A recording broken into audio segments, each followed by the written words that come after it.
I've already started assembling this now. I've cut all the panels to size and I'm just about ready to screw them into place. So when I've got it in place like that, all I've got to do is screw it into place, lining up with the blocks.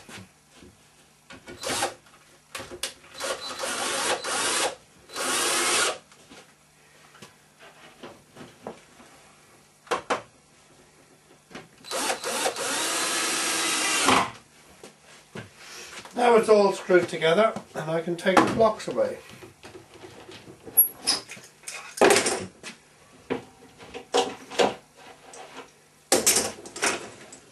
Probably notice there's a notch there and there's a very good reason for that. It's to contain the legs. Now the legs they go from the worktop to the floor, full height of the cabinets, so that goes in there. So the notch is there so that everything is nice and flush. Now I've got the back panel cut and ready to go in.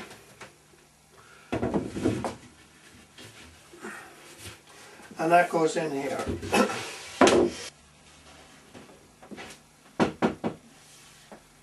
I've now got the back fixed in place.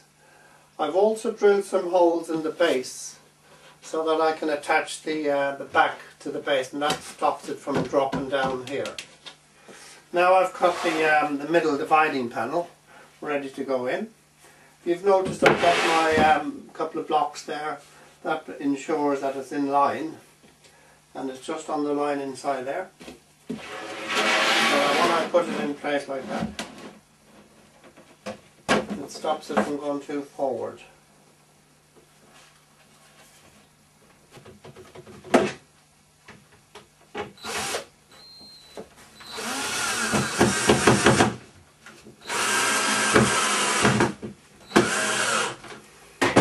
Right, that fixes that.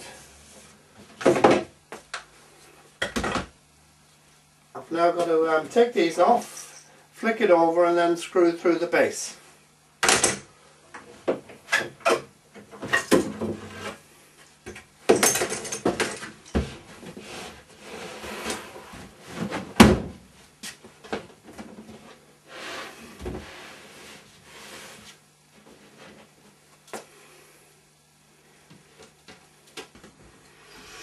The next job now is to fit the legs. And that one goes in there, and this one goes this side, in here. And then after that I've got to make up 2 drawer boxes, one for there and one for here, and then I'm going to make 2 doors, one for there and one for here. And then I'm going to put a shelf, one shelf halfway down in here. I'm now ready to put the plinth in place, which I've cut earlier, which is this piece here, and that just goes underneath there. And it goes.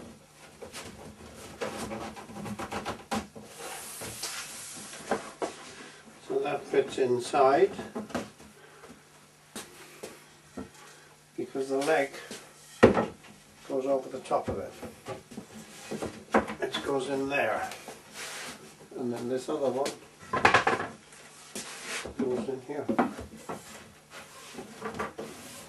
So that will be the plinth ready to be fixed there. I've now got the 2x1 fixed in place on the left and on the right, and I've got the plinth fixed in place. Now the 2x1 is fixed with what you call muddy blocks. And they go on the inside like that. And I got one at the top, one in the middle, and on the bottom I've got it fixed through the plinth. So I've got a screw in through the back of the plinth and it connects this 2x1 here. So it's a good solid fixing. Also I've put some packing bearers in here. That's to carry the drawer runner, which goes here. This is for the drawer box now. And that goes in there. If that wasn't there, it would go back inside here, but you need it flush here so the box comes through there.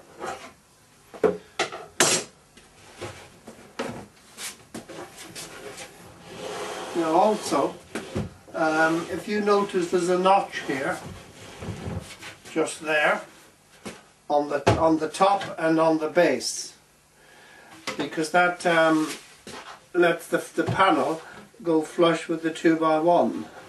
The other way to do this would be to keep the side panel on the top and the base the same depth, which would be, this is 16 inches, this would be 16, but then you would need a piece of 2x1 to carry through from that upright here to make it flush again. That's just another way of doing it. I've now cut these hinge supporting timbers. Got one for the right, one for the left. Now that goes in here. And I'll screw that one from the back, from the inside.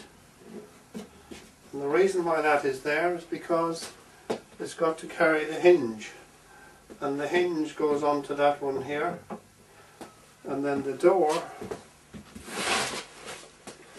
goes on like that. So you've got the hinge which is sunken in here. And that goes on there. So that goes on to the this hinge post. You got one at the top and one down the bottom there. I'm now making the shaker style doors. I'll go through the procedure of how to make these doors.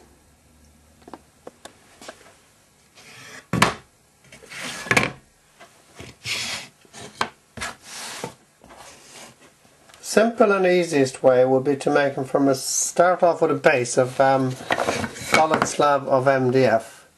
That's about 15mm in thickness, and then these frame members, they're 3 by 1/2 inch, and I'm going to glue and pin them onto the baseboard. I'll start off this side. If you notice, I put 2 G-clamps on here. This keeps it in line and secures it while I staple it. I've already got some glue on, like that one is there. And I've stapled this one. Now I'm going to work on the top and the bottom and then the side. That piece goes here.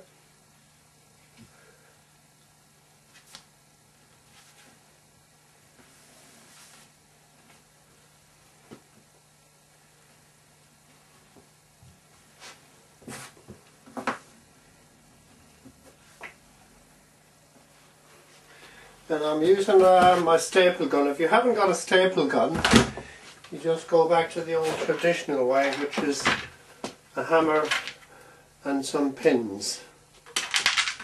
But this is a lot quicker and easier.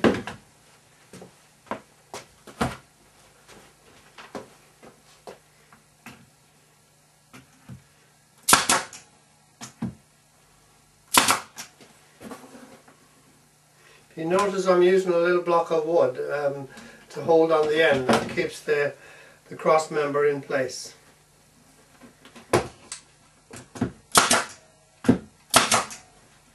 That should do it. There's already glue on there, like this one is here. Now I can carry on and do the rest of it now.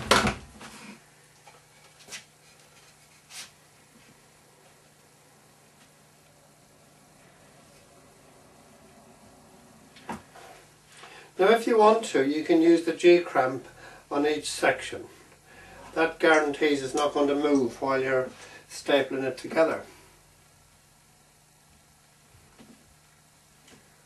Now I can try this out for size. It should fit because it's been cut and made for this baseboard. Yeah, that fits nicely there. So now I can go ahead and staple that one. And then it's nearly done.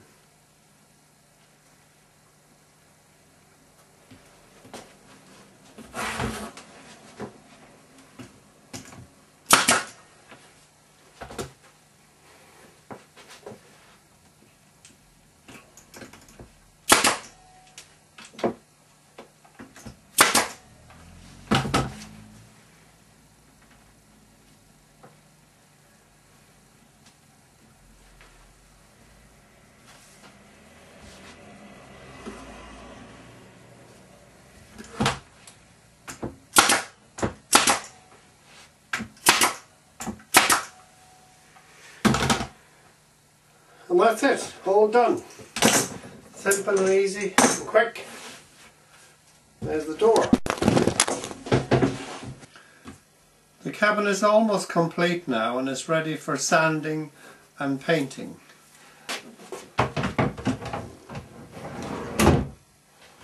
And then we've got to put in the shelf. Shelf's already cut. The shelf goes in approximately halfway up. And the next part of the exercise is to put a top on it. I've now got the worktop in place. If you look at the worktop, you'll see it's nice and chunky. It looks better for the shaker style. Now if you buy a piece of oak this big, it's going to cost you quite a lot of money. So if you want to improvise and keep the cost down, you can go along and buy this material, which is 3 inches by 1.5 inches. And it looks just as good because you're not going to see this area here, because this is the base for the shelf unit that sits on top. Now also I've improvised on the shelf material. Again, because the shelves are exposed, it's nicer to see a chunkier finish. Now if you use the standard board, which is 3/4 inch, which is that stuff, is not quite, doesn't quite look the same. So what I've done is I've used the standard board, which is that one, and then I've used a thinner piece of MDF, which I've had spare anyway, on the top, and then I've glued and stapled that, and then I've put an edging on the front. The reason for that is it makes it an awful lot easier to paint. So that's the edging on the front there, and you can see before the edging went on it looks something like this, with the two pieces sandwiched together. So you can see the difference there straight away. That will be painted. I've now got the shelves cut and ready. I've primed some of them and I've put a top coat on some as well. I like to get as much painting on as possible before I assemble the shelves. It's an awful lot easier. Now this is the side panel, and this is the base here. And of course the leg, this is the style of course, the leg goes in here on front. The leg goes in here in front. Now this piece here has got to be notched out to receive the 2x1 leg. I'll just show you how to do that. I've already notched one out on the right hand side just to show you what it looks like when it's finished. So that's the notch there that I've cut away.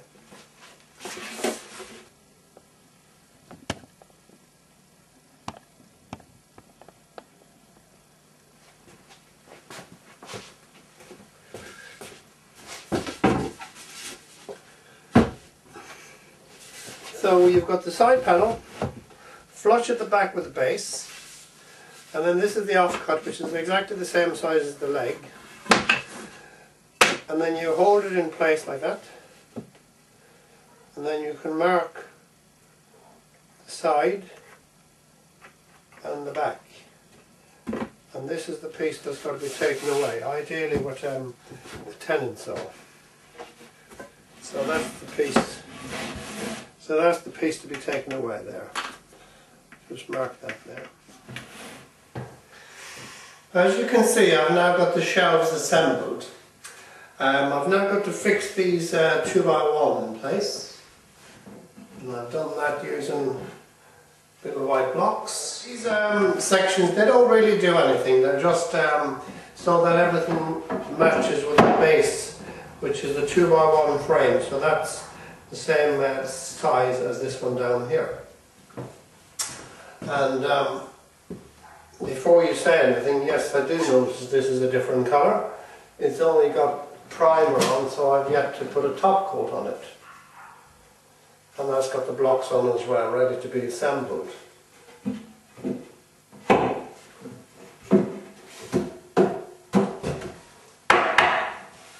This is the back for the open shelf unit, which sits on top of this unit here. Now that's made from pine, and it's tongue and grooved V-joint. So there's your tongue and groove there, and that's the V-joint there. The reason for that is an old-fashioned style, as is shaker style. Cut all the pieces for the back, put it on a bench and keep it nice and square. Make sure it's exactly the same size as the back of the shelves. And what you do then is you just nail on a piece of hardboard on the back. Now of course that keeps it together.